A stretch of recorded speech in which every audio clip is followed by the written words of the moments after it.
Ludus Vulpes.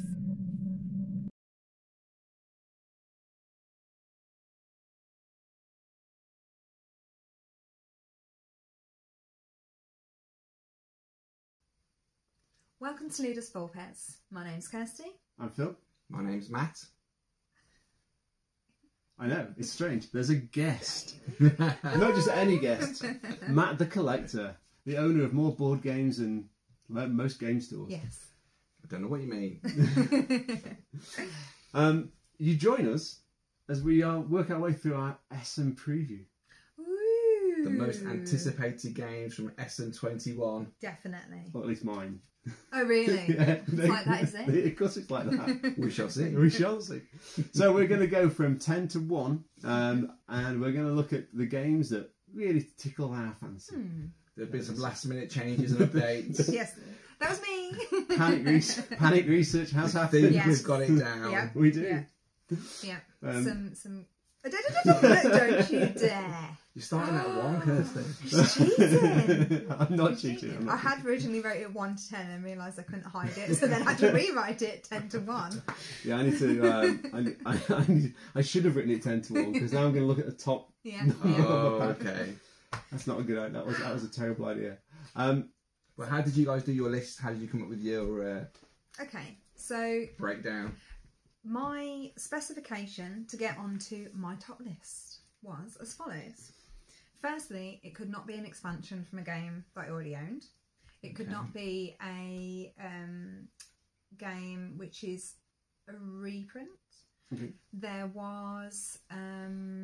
it needed to be released Q3, also known as October 21 onwards. For me, personally, it needed to be within a reasonable value. I had an idea in my mind of how much I wanted to spend on a game and how much I was willing to spend on a game. And also, player count actually made a difference to mine. Okay. 2 actually came off my list due to player count. Fine, interesting. That'd be interesting. Let us know when they come up. I will do. Not my list or yours. So how did you choose yours, Matt? Wow, I did some research on the BGG, Board Game Geek, if anyone's using it.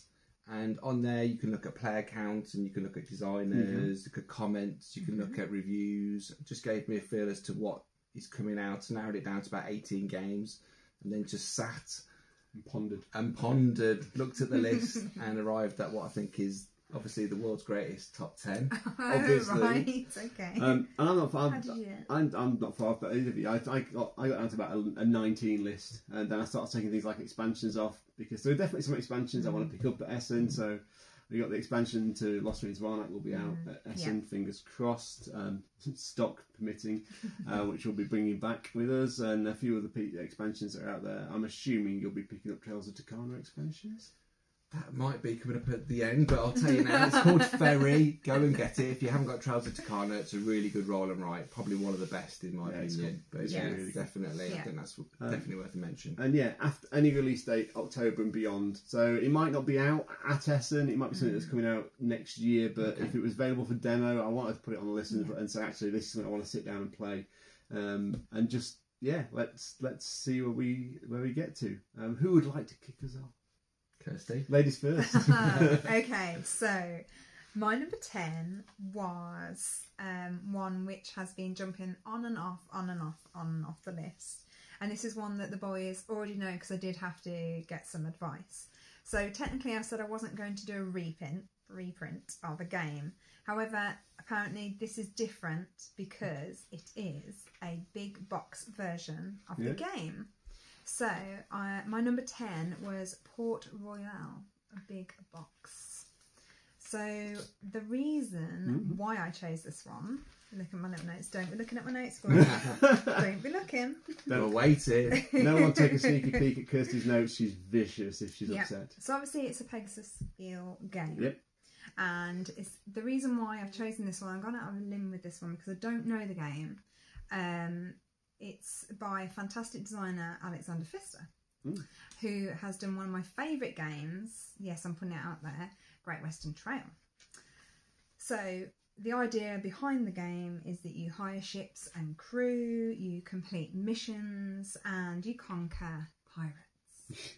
So I was quite surprised when I looked at this because expecting a big box, I've recently purchased a big box for nephews and I was expecting it to be more near that cost. And I was very surprised to see it was only around about the £18 to £20 mark. And it's great value, So, Kirsty. It's a yeah. really good game. Yeah, So, it's a brilliant one. A lot of entertainment. Yeah, That one is my number 10. very good. Matthew, you can go next. Are you sure? Hell yeah. Okay, here we go. Number 10 is a game called Corrosion. It's by Deep Print Games. They've done a couple of games recently called Renature. That was Kramer and Kiesling, and everyone's talking about Juicy Fruits at the moment, so that's a really popular one. The designer Stefan Bauer, and it says in the description, each of you manages a factory and deploys engineers to build up a diversified scoring and production engines. In the steam-filled air, however, your biggest enemy is time because machines and gears rust away quickly. So you are well advised to produce chrome gears to invest in rust-proof and powerful chrome machines. Sounds good. So you've got to do some upgrading, you've got a bit of management to do. There's lots going on in this one.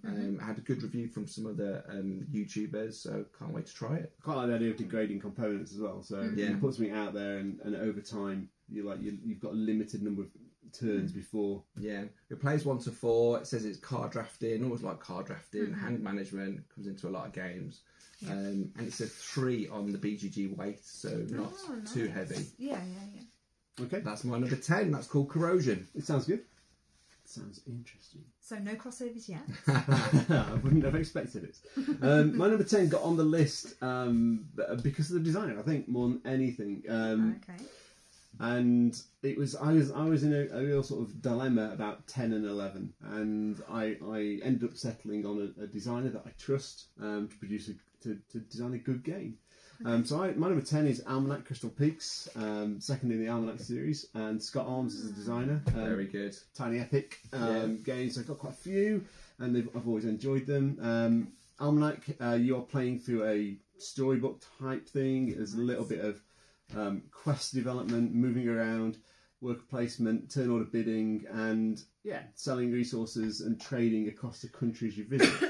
The artwork looks pretty nice, and I think what I've played of his games before I've really enjoyed, and it'd be nice to play a slightly more weightier, less tiny, but hopefully still epic game. So Almanac Crystal Peaks is my number 10. Great choice. I think there was one called Red Dragon last year, Yes, or something there like was. that. So this is the second There was a in lot the of worker sequence. placement, different mechanisms as you go play through the book. I've heard it's really good. Yeah, and I quite like the idea of the book to give you a bit more scope and a bit more flexibility in the kind of boards you can put out and the maps you can put out. And I think it's been done now reliably a number of times. And it's a nice way of giving a bit more variation within a game. Very nice. Number 10, done. Yeah, nice. 10% One of the down. list. 10%. Okay, number 9, Kirsty. Number 9. So, my number 9, I really struggle between my 8 and 9, I'll be honest. But my number 9 looks like a very exciting, fun, cute game. It's very colourful. So, the game for my number 9 is Lunar Capital. Okay. So I'll give you a little bit of information about Lunar Capital. So to give you an idea, it's around about £28 mark, which I think is fairly reasonable for a game. It's 1 to 4 players. I've looked at some of the imagery that's up on BGG at the moment, and it just looks really cute, really fun. Looks like quite a quick game, kind of like a little nice filler game for maybe on a Wednesday night after a big heavy game. And it's just beautiful. I really like the artwork. And the idea is, don't be looking, is that Look away. Yeah, you get to build settlements on the moon and become the moon's capital. Oh. So it's quite simple, but actually I really like the concept of it, and it just it's nice and bright. And I think sometimes moon games that I've seen previously have either been quite dull. Not Nova Luna. Not Nova Luna, because obviously that's got colour built into it. But this one looks like it's quite exciting and bright, and I'm looking forward to having a play. So that is Excellent. my number 9. That's a good choice. I saw that one on the BGG list. I'm really interested in that one. I think, I can't remember exactly, but it might be by the same people that did Paris City of Lights. I think it is. A De Vere game. It is a De Vere game. And it is. they did, was it Red Cathedral this year? Yes. So I think you picked... Still can't get a copy of. No. Yeah, we're trying to get a copy of We'll that. have to wait for Essen. Yeah. Yeah. And actually, we are actually going to pick up the expansion for Paris as well. Yes, Which is that's Yeah, it. yeah, which we're definitely going to pick that up. It's such a good game, that is. So it's like 2 games in one. That first half of deciding where to put your streets. And wonderfully cutthroat as well. Yeah. So I'm hoping that Lunar Capital is going to be just as fun, but lots of nice bright I'm sure colour. it will be. So fingers crossed. Who's going to go next? Shall I go next? Number 9. Let's stick with the order. It's Okay. worked. It's worked. It worked for Is that 10. because then you get to go last with number 1? No. Excellent. So I've got, for number 9, it's called Factory 42. It's a bit strange for me because I missed this one on Kickstarter. What? I know. How does that even happen? So apparently it's coming out at Essen. It's piqued my interest. It's essentially a Euro-style game for 2 to 5 players. It tells the story of work week of Marxist dwarves in a steampunk industrial setting, placing the player in the role of factory overseers. It combines worker placement, a cube tower, it's been one of those for years, to create a resource management puzzle. It's a cutthroat competitive game with elements of cooperation and deals involving economics, fantasy, industrial and negotiation with a pinch of satire, whatever that means. Well, I mean, Marxist dwarf has got to be at least a pinch of satire in Marxist dwarfs. I'll tell you what drew me to this game. It's quite beige. So I was like, it's got a Euro feel to it. But if you're dwarves making things in a factory, if there's a demo, I'd love to see it. Maybe even pick it up, see how it goes.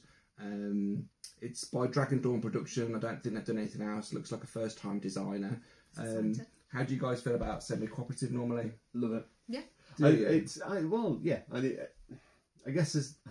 Because you do so well and get so far, and then someone's like, well, actually, I need to go in this direction now. I think semi-cooperative is a really interesting sort of medium for games, because like semi-cooperative is like there's like that idea of forced semi-cooperation.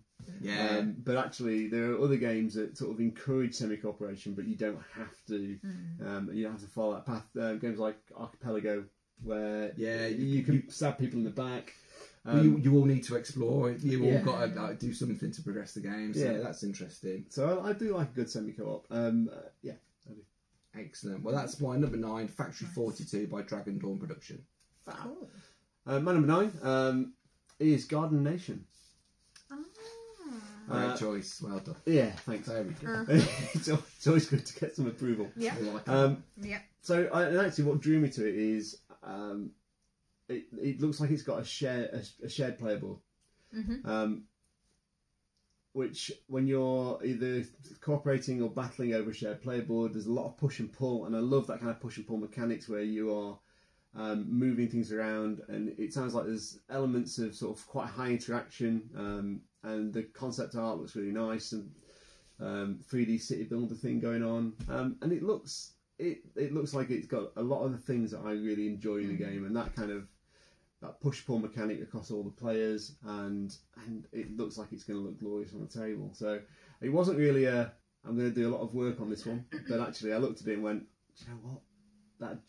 There's enough in there that sounds like it's kind of I'm going to really enjoy that game. I'd love to see a demo of it when we go to Essen, sit down, have a play, and if it works and it's available, they've got stock available, then pick up a copy. Yeah. So Garden Nation number 9. Any thoughts?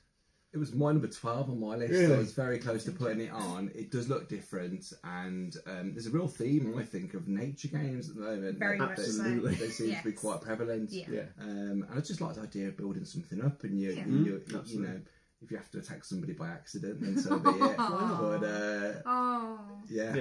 very good choice. And it's like the idea of a Eurogame. It feels like a Eurogame, but with high interaction, and I think that's the direction some Euros have been going, and I really like that direction, to bring more interaction, but maybe not direct conflict into games. So, looking forward to it.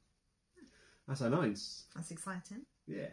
Kirsty, what's your 8? To my 8. So my 8 was nearly my 9, as I said in the last comment. So I'll move on to it straight away. So my 8 is Squaring Circleville. Now this one... Okay, so let me get my notes about Square in Circleville.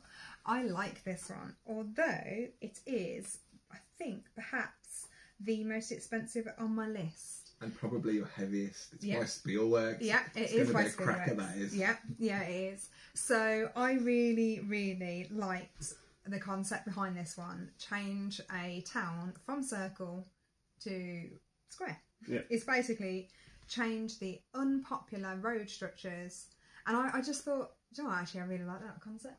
I like the idea, It's the not artwork. concept, it's real. It actually happened. Really? Yeah, to a city, that's what they did. It's based on an actual town, so I can't okay. remember the town, but That's yeah. kind of fascinating. That's Yeah, kind of yeah. really cool. So yeah, this one I was going to have around about the £50 mark budget for my list, but this one just crept in because I knew I definitely wanted it on the list. It's something that's very different from most of the games that I own. And that I'm generally attracted to in the respect that it's not cute and it's not fluffy and it's not just Serious so work. colourful. You know, it's something that's very different, but it definitely drew me in. So for that purpose, I have chosen to put that on my list as number 8. Excellent choice. And like Matt says, it's probably going to be that it might even be the heaviest game across all 3 It lists. may well be. Actually. Maybe. But Spielworks are famous for only doing 1,000 print runs. So I've had a few really? games where so that might be just one of the 1,000 that You'll they have to make, and make that's sure it. They I don't make definitely pick that anymore. up then. So yeah, Yeah. they do. Grab Definitely Grab picking that a up then. Sorry. Grab a copy. Yeah, definitely. Yeah. I look forward to you teaching it to us. Oh, very much so. So do I. Also, I like the fact it's a 1 to 4 player game as well. Yeah. So I'll talk about some that weren't so popular on the player count halfway through. It's a bit of a difference between your number 9, isn't Yes, there? there Number is. 8, there's But it's a jump. Yeah. It was very much which one was I attracted to more. And I liked the ease and simplicity and cuteness and colourful and brightness of Lunar Capital. But that's what generally attracts me to most games anyway. Yeah. So this squaring circle was something just slightly different, pulled me in a different direction. I thought, actually, yeah, okay. I think you get put it that way satisfaction round. of building something, how you've done Yes. something at the end, you look at your board and you've made something, which is nice. Everybody who knows me knows that I love my Tetrisy games. So although it's not Tetris, it's got a building element, and I There's a think I'll spatial find it. element, Yeah, I think I'll find it quite relieving and quite relaxing to actually do it. Yeah. And I hope so anyway. Kirsty oddly really likes the heavier games, although yeah. like you always hear they're like, oh, it's cute, it's lovely, but then you Yeah. you put something heavy on the table and she'll smash you to bits. Why we don't show them very often. So, Shall I go next? what is your number 8? Number 8 coming up is a game called Settlement. Oh, I saw this one. I couldn't see a weight on BGG, but I've been drawn in by this one. It's by iGames, and they've done lots of very good games. They've got quite a big roster. Category: city building, civilization, exploration, fantasy, medieval, and territory building. Oh, nice. I don't think I actually have any games in that category quite. So I thought that's a little bit different. There's a lot of categories for this. Yeah, it was a lot. Yeah. But you've got set collection, end game bonuses, tile placement, and a bit of worker placement in this as well. Nice. One of my favourites, worker placement. Listen to the 7 things you can do on your turn. How does this sound? You can construct a building, explore a terrain, hunt a monster, build an outpost, activate a region, activate a street, or activate an outpost. It's like, yeah. There's lots of choice. That How do I go? All of that. That feels like quite a broad scale of games. Like, normally, activate a street feels realistic. Activate an outpost feels like you've got streets within outposts almost. Yeah, I think it's got a bit of an epic feel. It says that you're a leader of settlers who've discovered new lands and you're using powerful artifacts and explore terrains, that kind of thing. So yeah, it's just looks like a civilization game from the picture. You've got your own player board, lots of cards. So it does look like something that would appeal to me. Have you guys seen this one? I didn't.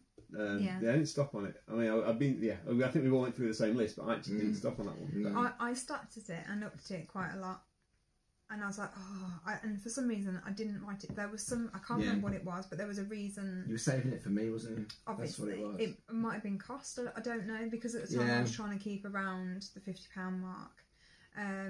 But actually, for example, with all the turn options you've just mentioned, maybe it will have a bit of a Merv feel, where if you follow a one-track path, there's not just one path to victory. There might be multiple ways. Yeah, I hope so. Actually, That's a that'd be good quite point. interesting to see. And it's difficult sometimes because you either the game's set up the same way every time and you've got to find a new strategy, or it's got variable setup. So hopefully it'll be one that you can keep picking different routes. And there's some cards here that you don't want to see all the cards in your first game. You have a big pile of cards that you can get through over many games as well. So that's my number 8, called Settlements, from iGame, designer Alexander Nevesky. Nice. See, Matt's been very brave in stating designer names, whereas I'm just going to have him appear above my head. Okay, so my number 8, I kind of get the feeling it's like 2001: A Space Odyssey kind of territory. Sci-fi coming in. Bit of sci-fi coming in, a bit of rogue AI gone wild. It's called Adele. It's not got an age, so I'm assuming it's not the singer.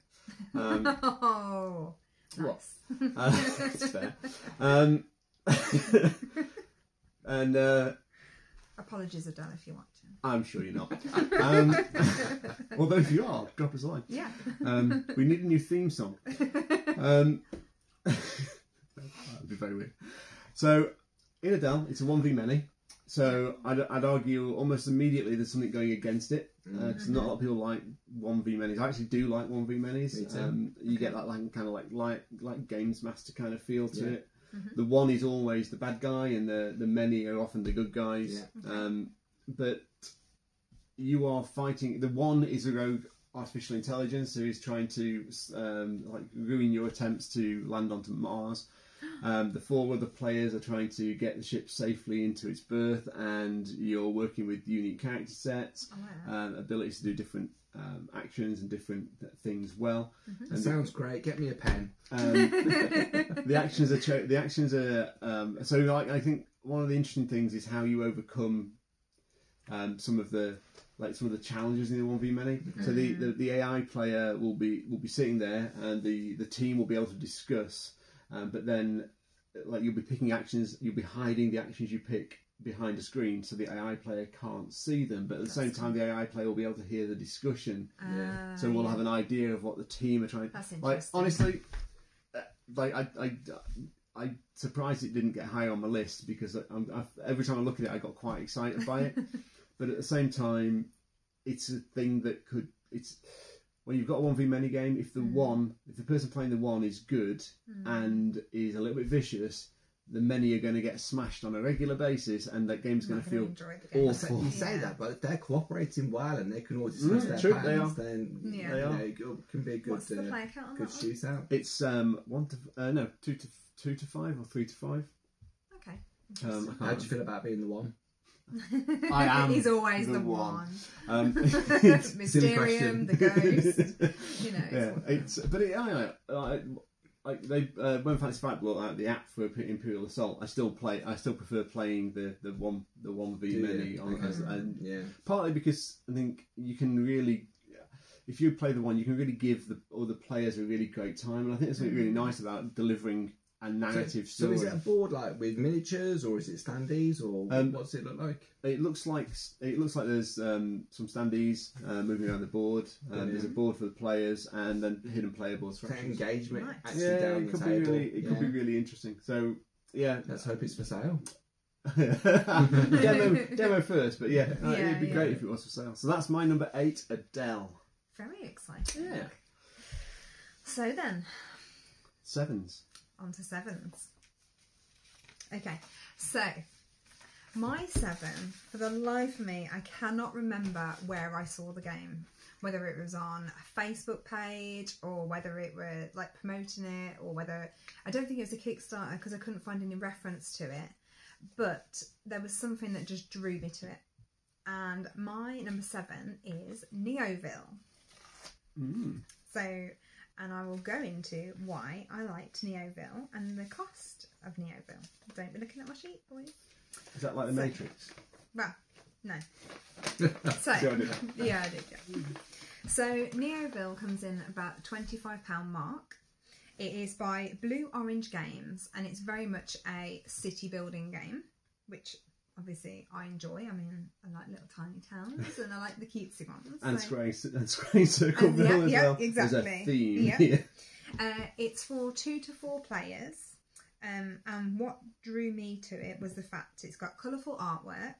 It's kind of got like a Bosque, a photosynthesis vibe about it, due to the like 3D structures that you're putting on. They vary in size, like they do on the photosynthesis. And basically what you're creating is human habitation in a natural world. And it's like finding balance. Sounds beautiful. It's one that I didn't know where I was going to put it on my list, but actually it just ended up happily sitting there. And it's one I remember. I did some form of advert for it or something, and I was just like, wow, I can't wait to see that. And then when I saw it, I was like, I can't find that much artwork on it, but I remember seeing that advert for it. So I knew it was going to go on. There's something about giving it a tangible dexterity element. Very much so. And putting something on the board exactly. makes you feel, it's quite a sense. And Blue Orange Games, like photosynthesis, stands as I think it's a genuinely great game. It's a great game. It's savage. We haven't done It's too harsh. It's really harsh. We should do it. We should do a video on it because we haven't done it actually. But we've got the expansion as well, so we should have a look at that. But yeah, like photosynthesis, I wonder if Neoville will be similarly cute but harsh. Yeah. Because I think that's the thing. People see photosynthesis being like, that looks really nice. Well, they've got a really good range. Nice. They've got children's games Yeah, that do a lot of, up they to the cutthroatness of photosynthesis. But no, I think you can pick anything up by Blue Orange. And you're generally pretty safe. Yeah. So fingers crossed, be picking that one up at Essen. Neoville, okay. Matt, if I pick it up first. No, really? Matt's number 7 is Neoville. Number 7 is Tabanusi, Builders of Ua by Board and Dice. Board and Dice make a stream of Euro games that I love. Teotihuacan and many other Euro games. 1 to 4 players, David Spader and Daniel Tashini. Another ancient city building game. Would you believe? Was one of the first areas of civilization in the world. Well, I think that's what this game's about. It's a lot of resources. The description is set in ancient Mesopotamia, a cradle of civilization at a time when the location of Ua was a coastal region. Players worked to build the great city of Ua, expand its districts, and establish themselves as powerful builders. It's a dice drafting game. And what you have to do, you have to think far ahead. So when you pick a dice, that dice isn't going to give you a resource now. It's what you get on your next turn. Nice. So you have to constantly plan ahead.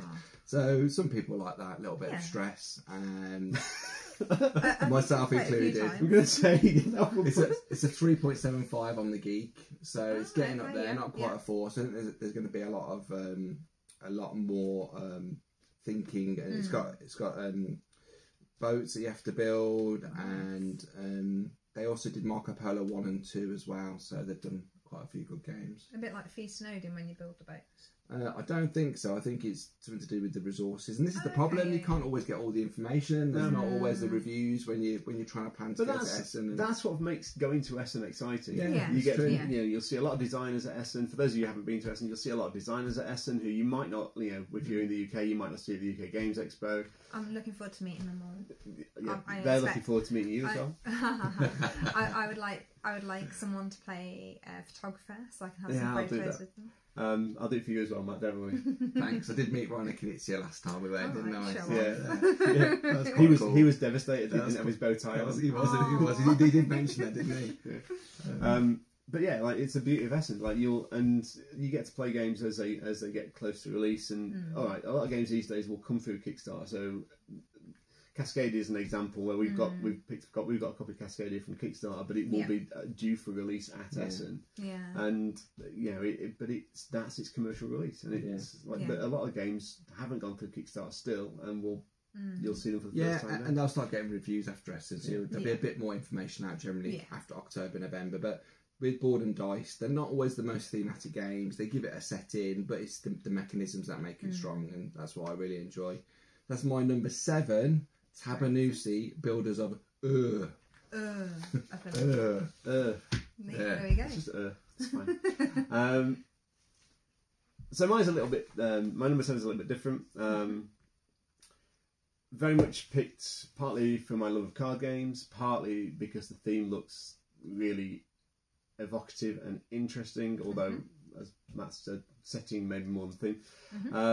So my number 7 is Betwixt and Between. Yeah. I don't know if either of you saw it on there. Rings a bell. Rings a bell. It's a card-driven game. You are mystics trying to bring balance to the world. It's a world of the fairies. It's very sort of Celtic Norse kind of feel to it. The artwork is dark and mysterious. Very beautiful looking game. Played on a tableau of cards.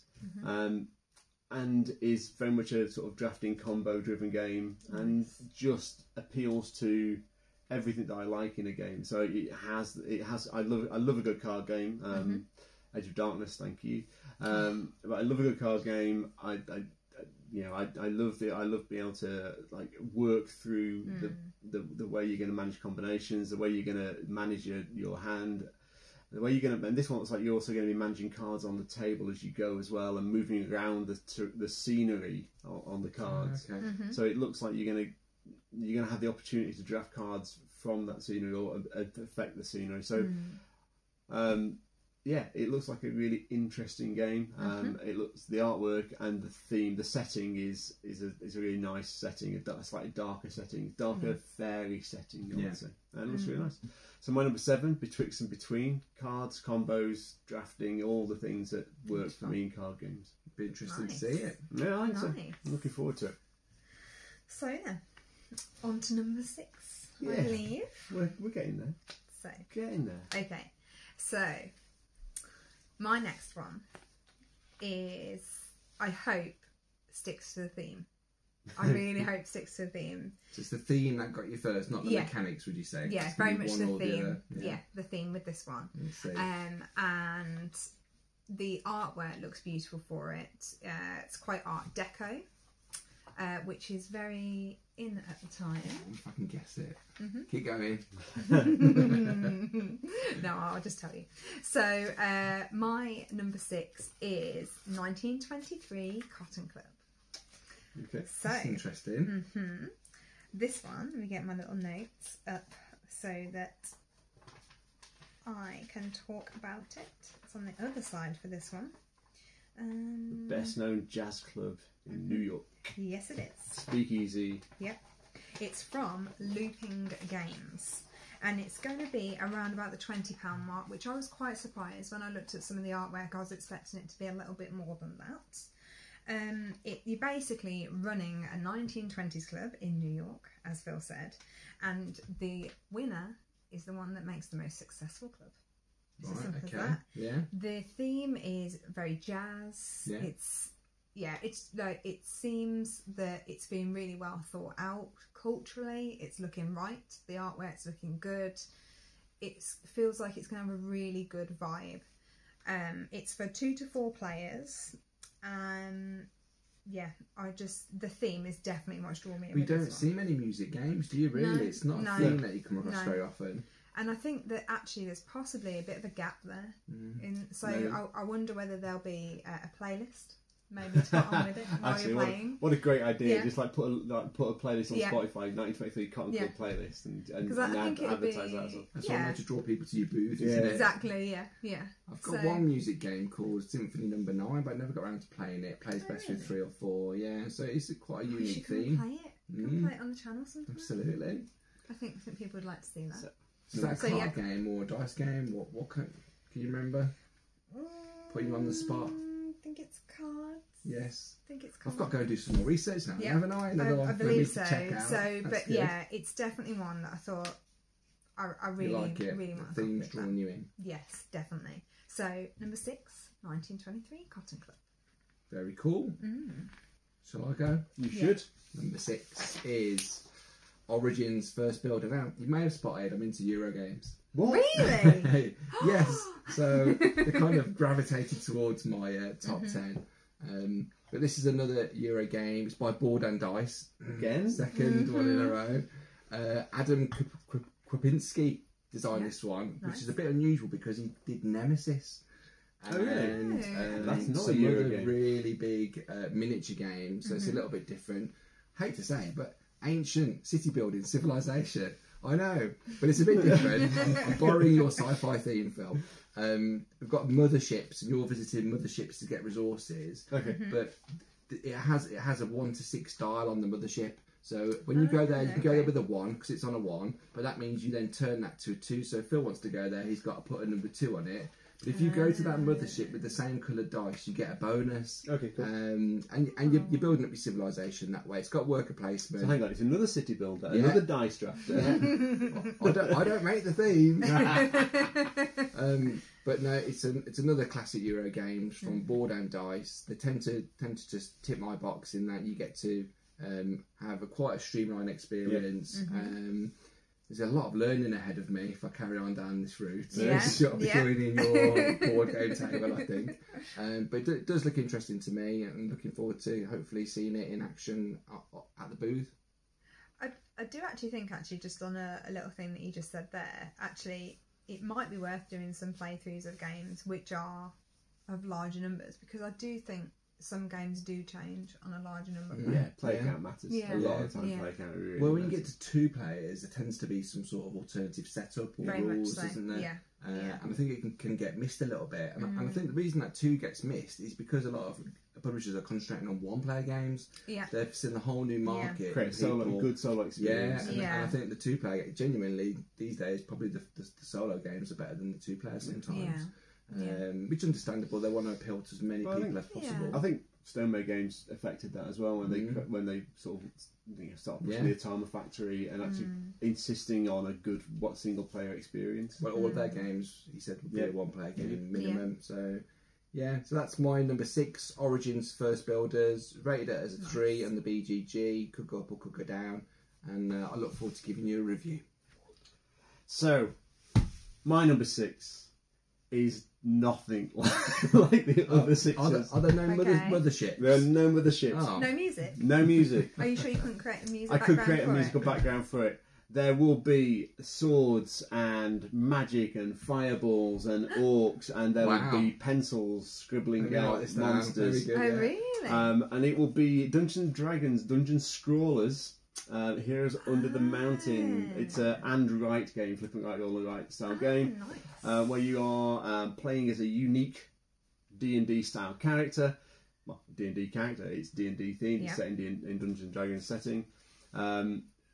It just sounds kind of weird and wonderfully fun. So if you're like a half orc warrior barbarian, to kill another monster, you only have to scribble its head in rather than the whole body. And that's exciting. Yeah, there's a lot of.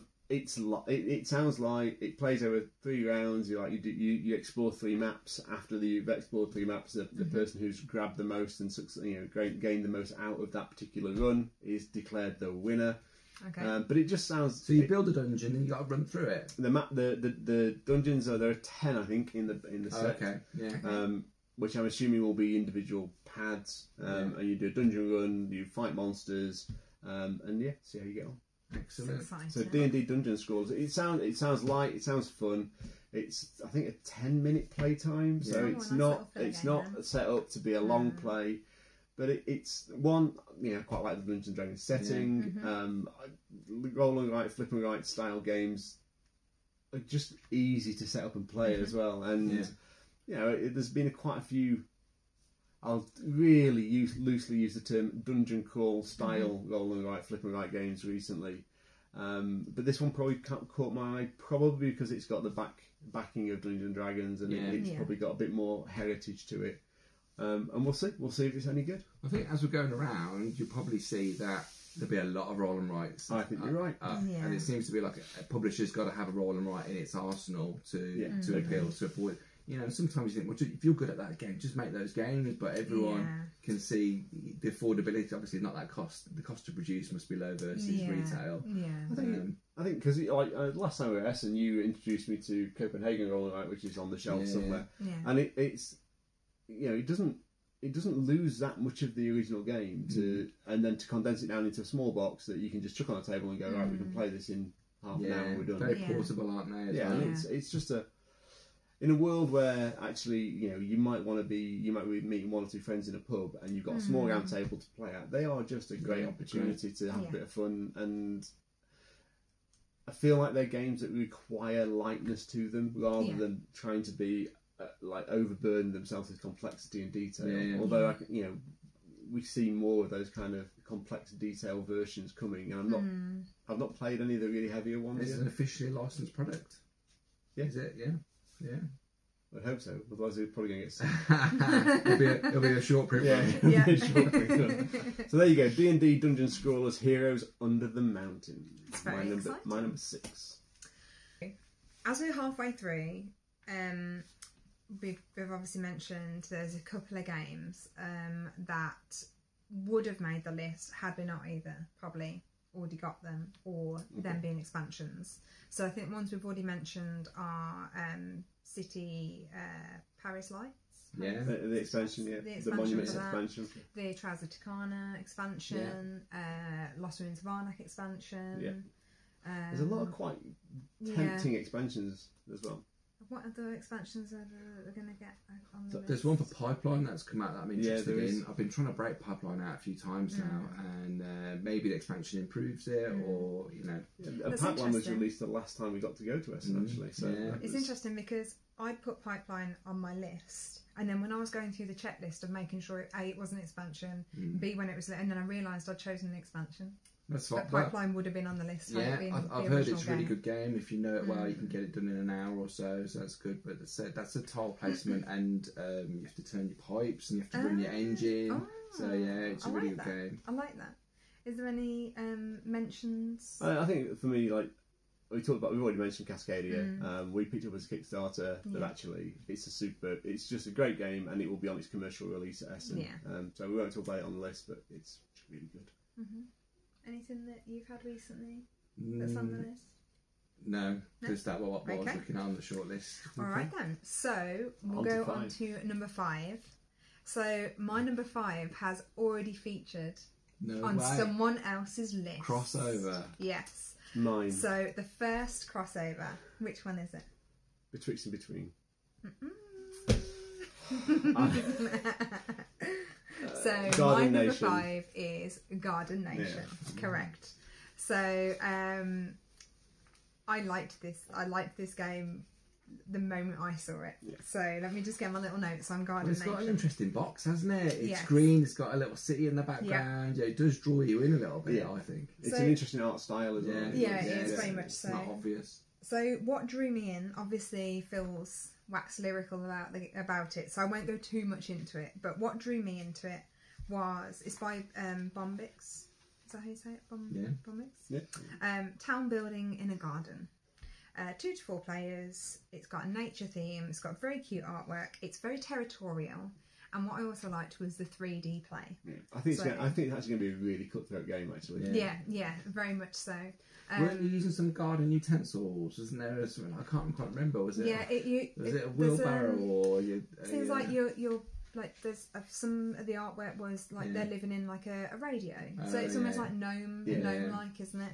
And so they've made a house out of a radio or some other like microwave or something like that. And I quite like it. Just attracted me straight away because I am attracted to like nature / cute / So actually, I won't go on too much about it because we've already talked about it. But that's good my choice. number 5. It was Garden on my Nation. short list. So Really? Yeah. That's interesting. We almost had a triple. Yeah, almost. We haven't failed to have a triple yet. Not yet. So Matt, what's your number 5? Number 5. Going through these. Is it Garden Nation? No, it's one called. Is it a dice drafting city building Euro? Do you know what? I'm gonna make a complaint in a minute to BGG. It's called Boon Lake. It's a 3.6 weighting on BGG. They've got that bit right, which is a good start. 1 to 4 players. Tick. And I've gone for this one because it's by Alexander Pfister. So he made some fantastic names. You mentioned Great Western Trail. We love Mombasa. We do love Mombasa. It's I great. haven't played that one yet. It's got a good history. Okay. Mombasa's great. You'll like that one when we get there. But I've been failed by BGG because there's no category listing, there's no mechanism, and it's set to be released at Essen. Yeah, it is set to be released. Well, maybe I should be blaming Capstone. But why Capstone? You should know better. Give us some information about the game. I think that's the other one, isn't it? Capstone as well. Yeah. It's like it's Pfister, it's Capstone. There's some good pedigree there. Well, I'll just read this description because this is pretty much all we had to go on. With a group of pioneers, you have left civilization behind to settle along the shores of Boone Lake, a long-forgotten region inhabited by humans long ago. The unexplored area beckons you. Become part of a new community and commit yourself to the common good. Explore the landscapes, build houses and settlements, raise cattle, produce raw materials. We all have some resources, don't we? And develop infrastructure. Do your best to automate those processes, so maybe like a little bit of levelling up. Seize the opportunity to make the best of your new life in Boone Lake. I've got a picture of the map. It's actually got hexes. I don't play many hex games. A bit like Yellow Yancey. Yeah, but you've got a player board where you can take stuff off and it releases stuff. I've never seen that before. Like Terra Mystica back in the day, so you're getting stuff as you remove. But also pieces. not dissimilar to Great Western Trail, Maracaibo, and about 20 others. Yeah, I'm just naming the Fister games that I've got making this. Definitely. So hopefully Boone Lake is a good one, and we get to see it in person. But it's a pretty safe bet with Alexander Pfister and Capstone Games, and that's my number 5, Boone Lake. Yeah, I suspect there'll be 5 or 6 demo tables of that, and getting a seat at them is going to be hard. You might even be there as well. You might be there. Sometimes you get to see the designers. I am hanging around as long as I need to for that one. Okay, so my number 5 was chosen on, I guess, hope more than anything else. Interesting. Might be a good name for a game, though, wouldn't it? What? Anything else? TM. Mortem, which is a sort of detective deduction-y style game. It looks like it's got a more narrative, story-driven arc to it, so it's not just a straightforward deduction piece. The box art just dragged me in, and then actually having a bit more read of the description sounds like it's a sort of medievally setting, and medieval detective. I like that. And I just thought, why not? And it's quite unique, medieval detective. Yeah, that sounds really good. Yeah, I don't know if Chronicles of Crime have gone there yet, but it's and the idea of it, I kind of feel like it might be a little bit sort of I don't know, like a bit sort of discussion around the table piece, but actually that idea with a bit of story behind it sounds like it could be really interesting to me. So Morton, don't know that much about the game, but that's my number 5. Excellent. Very nice. I don't remember that one, so you have to show me the box art. It's nice. Okay. Well, there should be a picture. Yeah, there will be. Oh, that's what it looks like. Yeah, just like that. Okay, so my number 4. So my number 4 is, I'm hoping, not a reprint. I'm hoping. This was my most expensive game on the list until I added the squaring circle. Yeah. And this is Imperial Steam. Oh, no comments from the boys. We'll let you do it. Interesting. Interesting. Games. Yes, it is. Yes, it is. Yeah.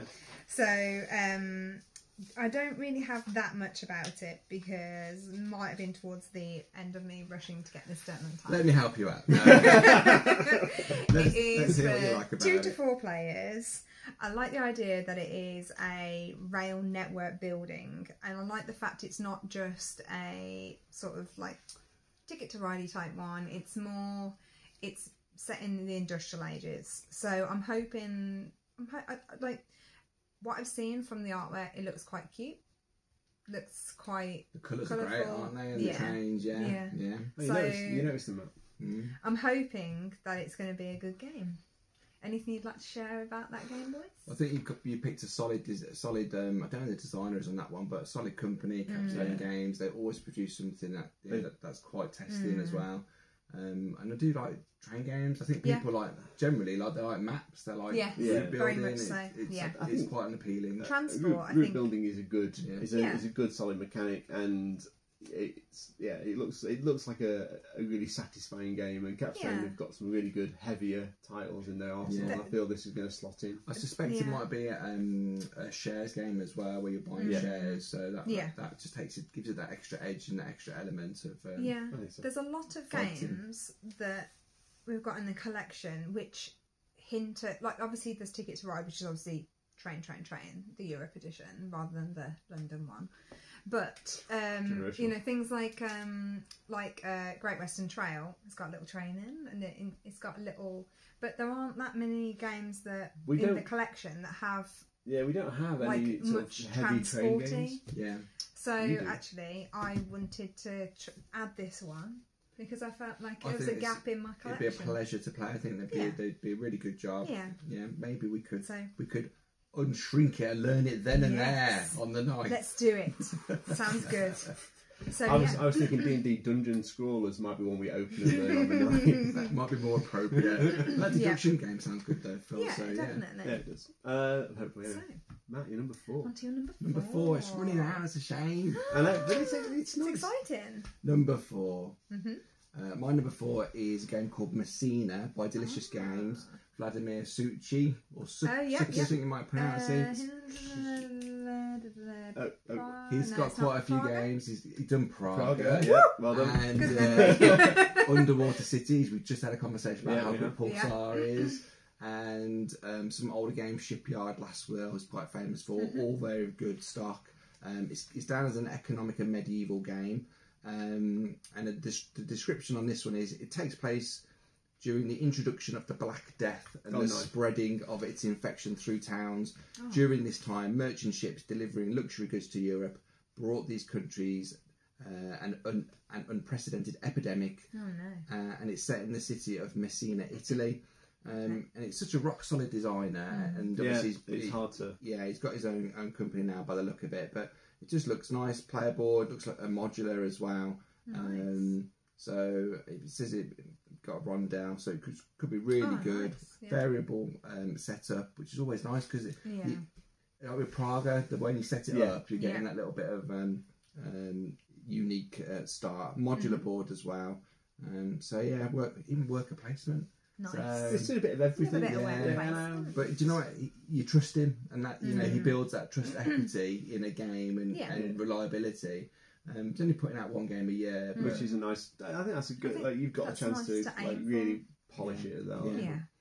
So looking forward to playing this one, and that's called Messina 1347 by Delicious Games, 1 to 4 players. And he does like connect mechanisms quite nicely as well. I think that's one of the things I really like about Praga. There's lots of distinct avenues, but they all have a link and a connection, and the connection's not too heavy that it can swing the game, but it's there and it's. It's very well balanced. Yeah, and it's. I feel. Yeah, that's right. Yeah. I agree with that. Yeah. So it's nice. Cool. Okay, Come on, then. we come to our next crossover. Dun, dun, dun. My number 4 is set in 1923. And might be about building a nightclub in New York. There's some really nice mechanics potentially going on. It feels like You got to say the game. Oh, sorry, 1923 Cotton Club. In case anyone Thank wonders. But you are you are building the club, and you are looking to attract famous musicians. So the musician pool looks like it's comes from the time as well. So you can have Louis Armstrong playing and that kind of stuff. That's pretty cool. But then you're also influencing mobsters to get the booze into the club. So there's a lot going on. Look, it's card-driven game, so it looks like there's a real opportunity to work a few mechanics to grow that club. And I'm hoping that it's not a long game. I'm hoping it's sort of in that sort of hour mark, and it's a game that you can sit and have a bit of fun with. At the end of it, you go, my club's better than your club. No.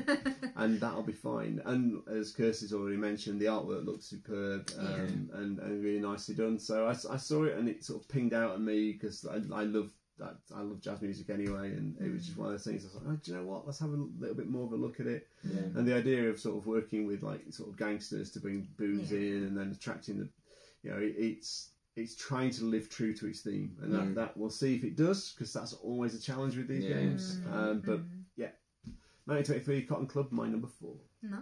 I'm being sold on it. We'll see. So then, it's me again, isn't Top it? 3. Kirsty, what you got at 3? Matt's going to have something about a city at number 3. Okay, all right then. So my number 3, I have stuck with the travel theme. Okay. Huh? Any ideas? Is it a Euro? Is it a card game? It's not a card game. Okay. I'm not sure if it's Europe. Hit me with it. It's based in Europe. So my number 3 is Lisbon Tram 28. This does look good. It does look Good. Good decision. So let me get my little notes about it. So this one is by Meebo Games. It's a 2 to 4 player game, and it comes in around about the £35 mark.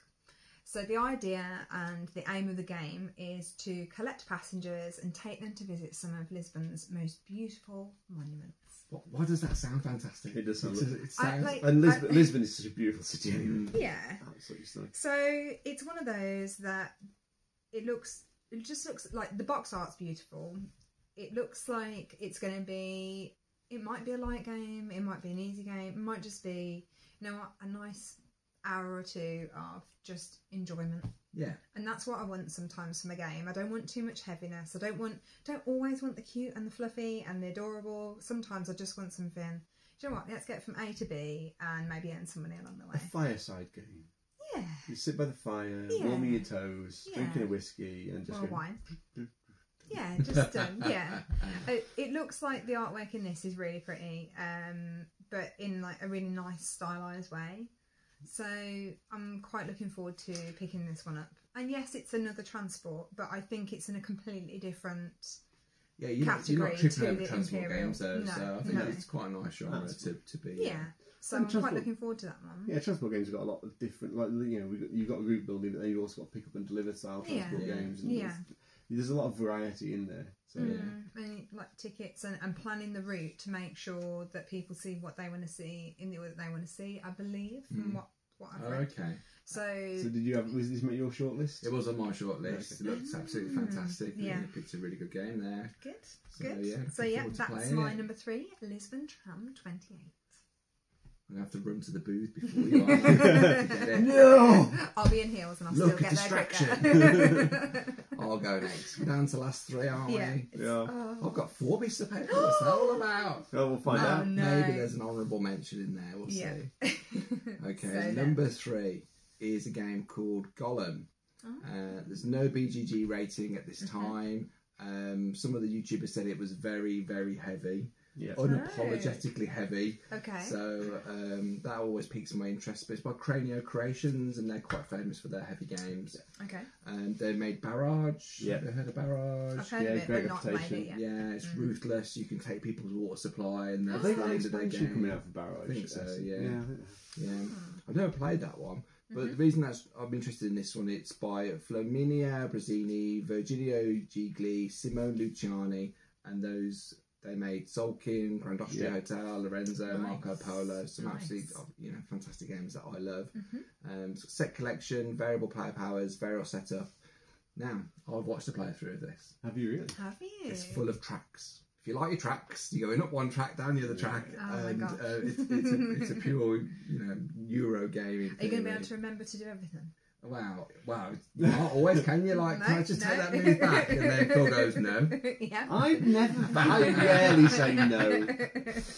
Well, I'll give you the description because there isn't a lot to go off. Yeah. Other than that, it's a Euro game. There are lots of meeples in this one. Nice. And the description is the game is based on a 16th century legend of the Golem of Prague.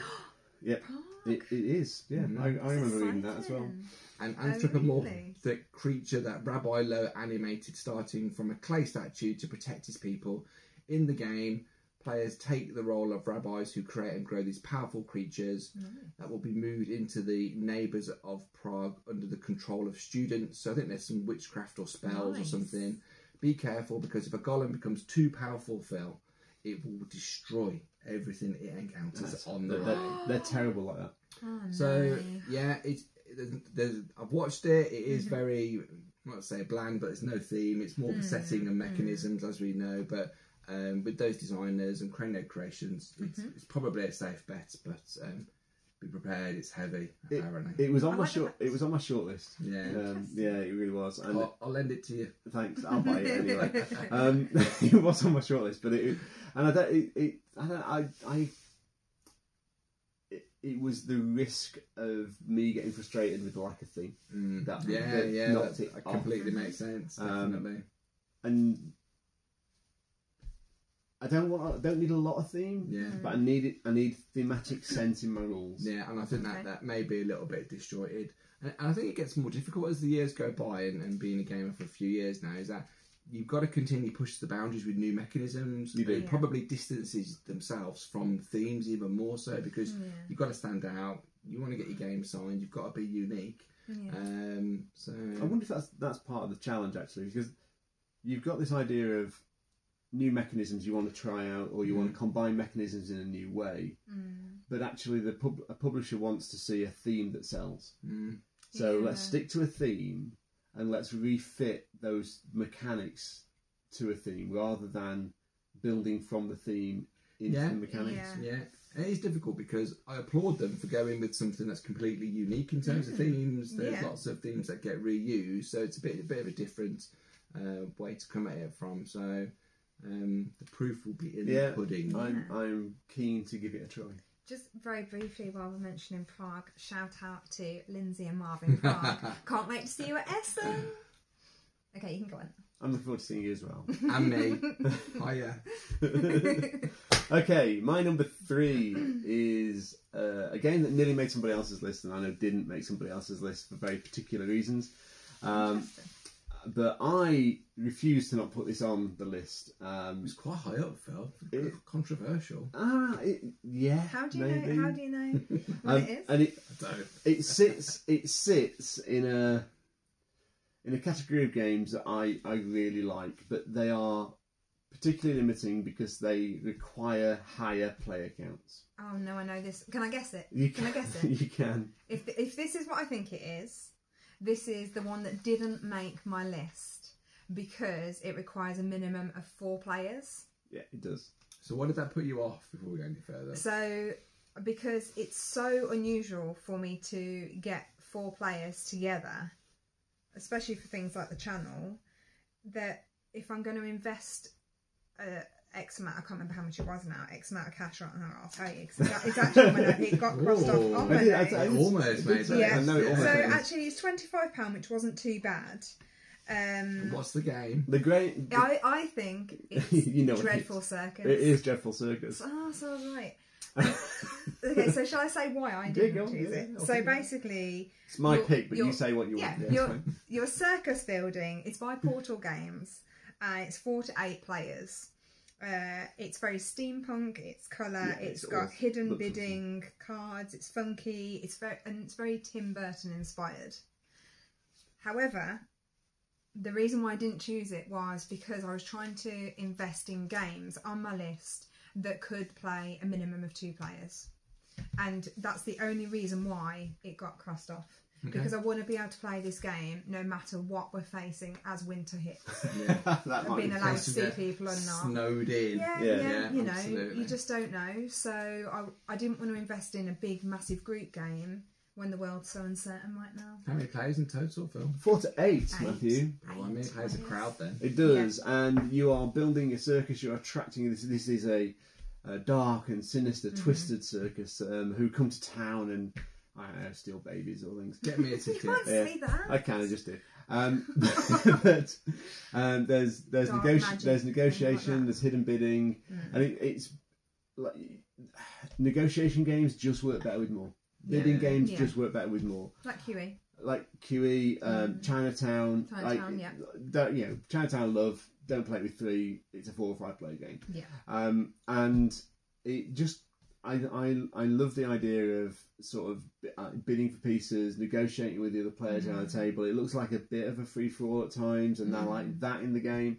And you are trying to create the best Dreadful Circus, if that's an actual term.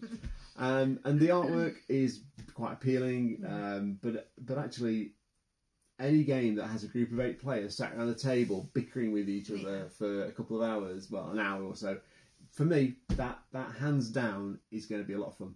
And yes, it's probably not going to roll out that often, and you kind of hope it's a half hour, 45-minute game because then it sits at the end of the night or it sits at the start of the night. Yeah.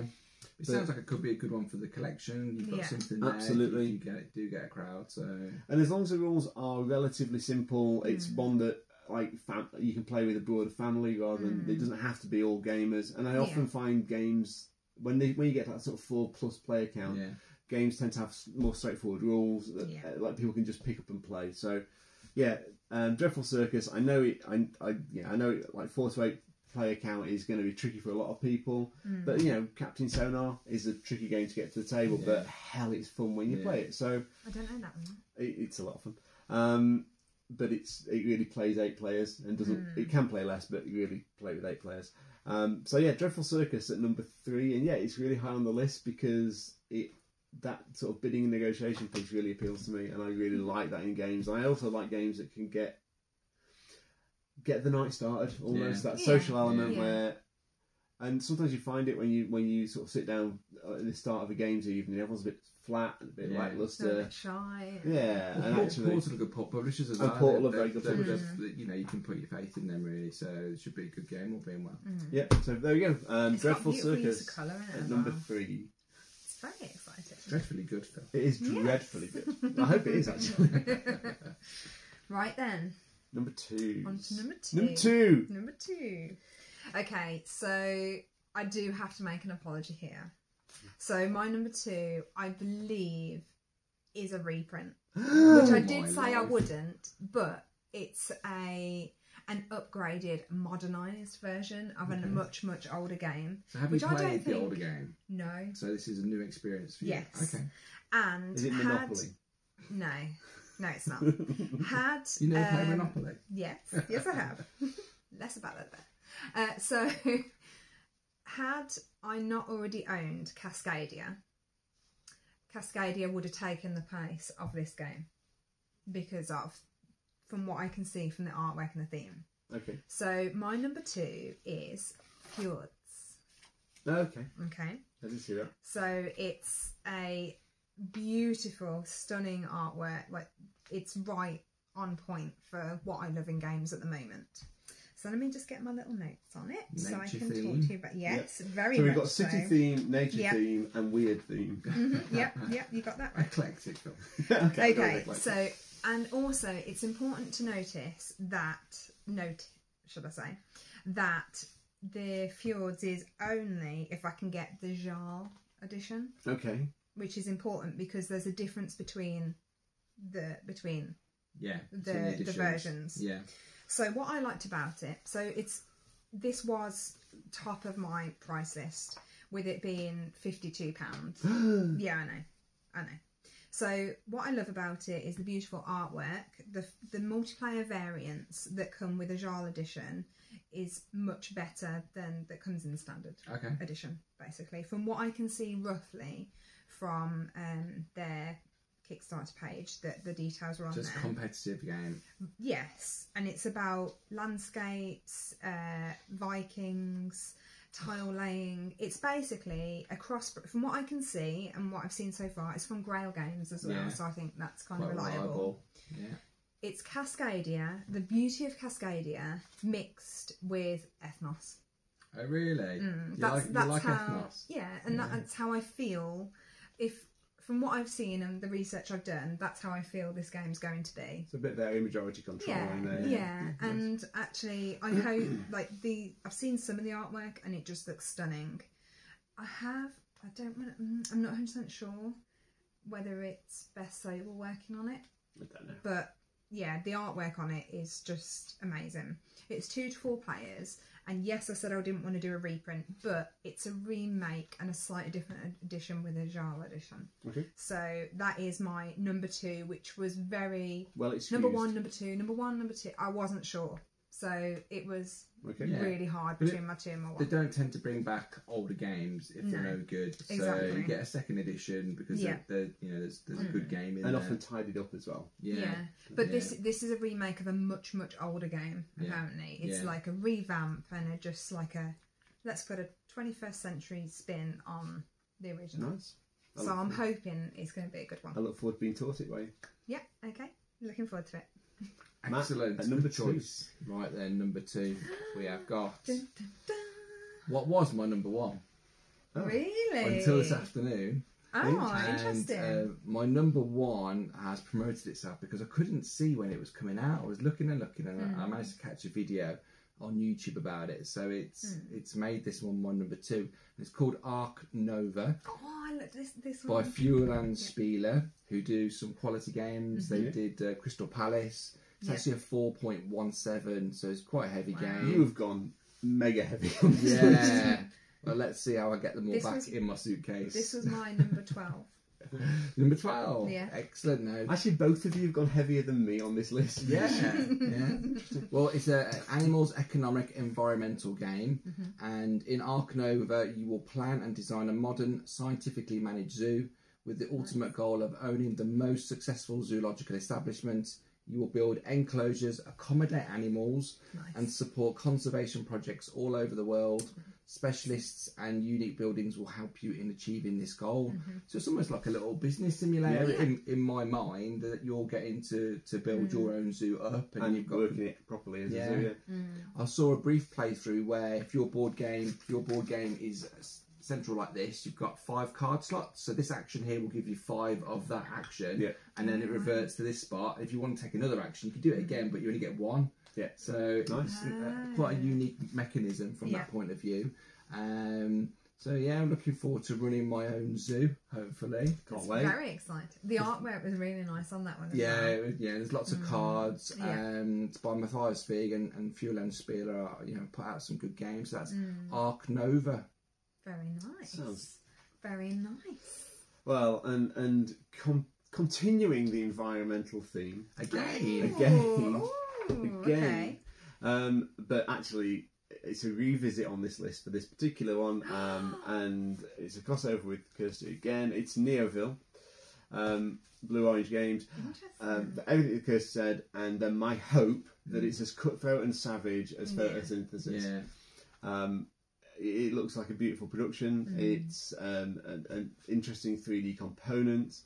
It's sort of control and majority piece again. So it looks that way, and I think I'm really excited to and hope that it's as nasty as Photosynthesis. It won't be long till we find out, and it's probably what I like about Blue Orange, the rules, and it's never rules heavy. Nope. It's more, you get the basic rules down, and it's the strategy that you build around it that makes you want to enjoy and explore the game even further. And if it runs in a similar vein to, like, the rules are in a similar vein to Photosynthesis, and Photosynthesis for me is one of those games, and I talk about theme supporting rules supporting themes. Photosynthesis absolutely does that. It makes perfect sense. The rules make sense with the theme and how the game plays. So I'm hoping to see that again. We'll see. But Chris said most of what I wanted to say. So Neoville at number 2. Good choice.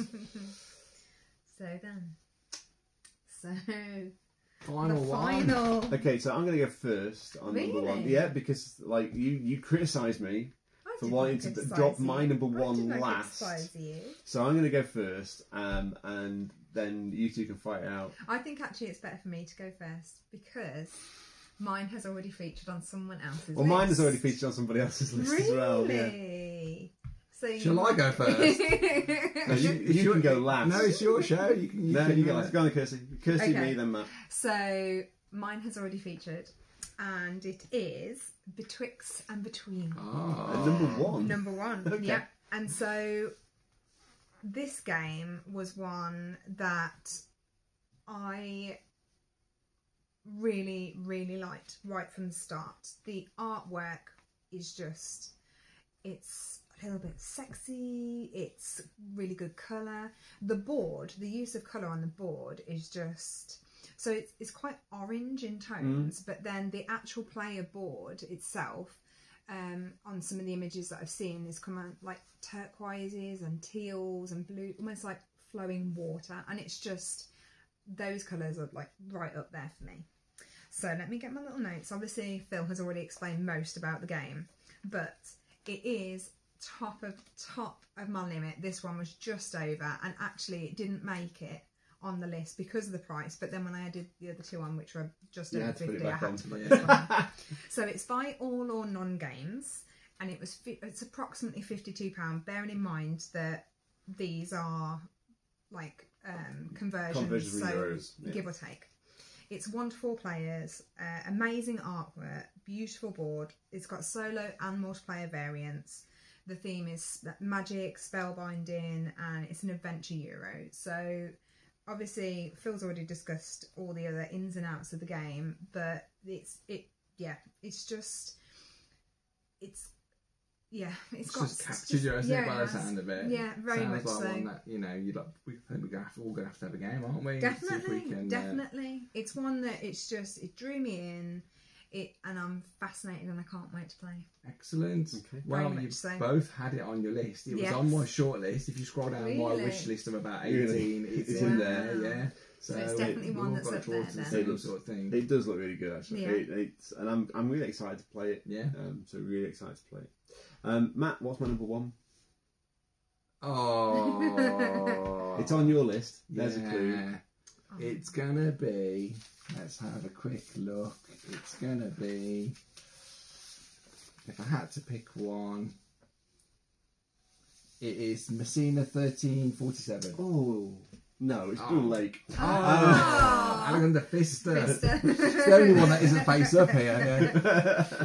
Yeah, like Matt said, the information is a bit sketchy, I'd say. But actually, do you know what? I'm going to trust Alexander Pfister. I'm going to trust Capstone Games.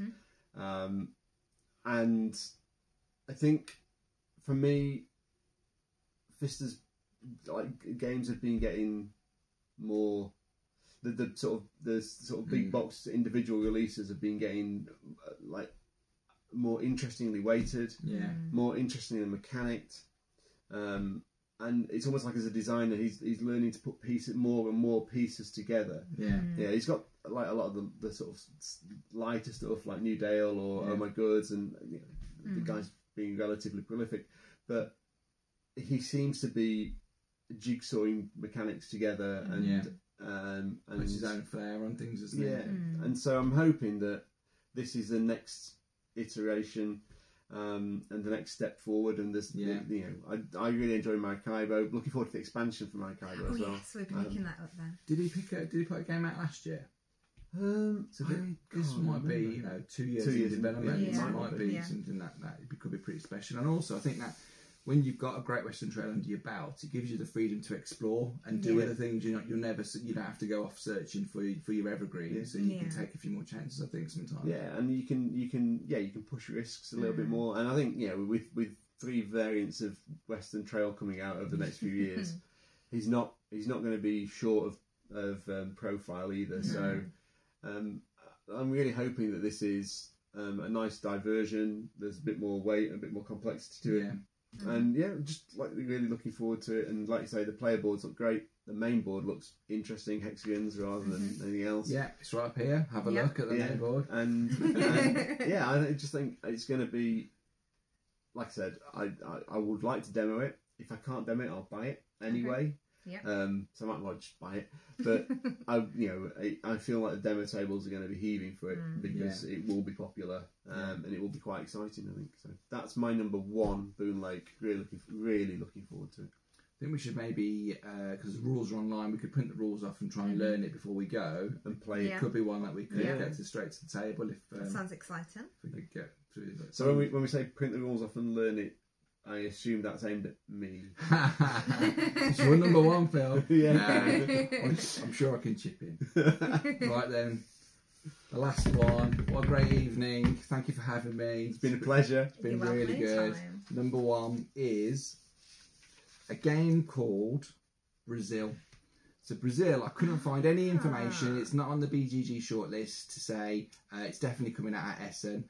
Found a cheeky YouTube video at 4 o'clock today, and the last slide on the YouTube video, it's only 2 minutes long, says Essen 21, and it's rich in colour, and you get to go from the 1600s to the 1900s. You're building up your civilization. There's a slight bit of conflict, but on the video, the way the modular board fits together, it gives you some scenarios to play through as well. It looks absolutely fantastic. And they're coining a new phrase. Would you like to hear it? Yes. It's a Euro game and a 4X game. So therefore, it is a Euro X game. A Euro X game. Yeah. So there's nothing quite like that in my collection, where it's a Euro fair, but you can interact with it. Maybe Sives probably the closest thing to that. That's quite a Euro with a bit of conflict. Yeah, I'd say minimal conflict. Yeah. Yeah. But this has got quite colourful pieces. I think it might be a standout game from the fair, fingers crossed. And if there's one there, I'll take the plunge and bring this one back with me. Cool. Sounds very exciting. Brazil then. Yeah. There we go. So I'd like to thank Matt for joining us today. Thanks for having me. Absolute pleasure. Matt. It's been wonderful. And as if it hasn't already become clear, we will be at Essen this year, travel restrictions permitting. Yeah. Available for signatures. Yeah, available for signatures. Feel free to give us your free games if they're available. Drop us a note on Instagram or Facebook. Comment below if you're going to be there. If you want to meet up, just let us know. So, thank you for your time today. Please like and subscribe this video and join the fun on the channel. Yes, hope you enjoyed it. Thanks for having me. Don't forget, we're also on Instagram, Facebook and Twitter. Just search Ludus Vulpes. See you all later. See you soon, everyone. Thank you. Bye. Bye.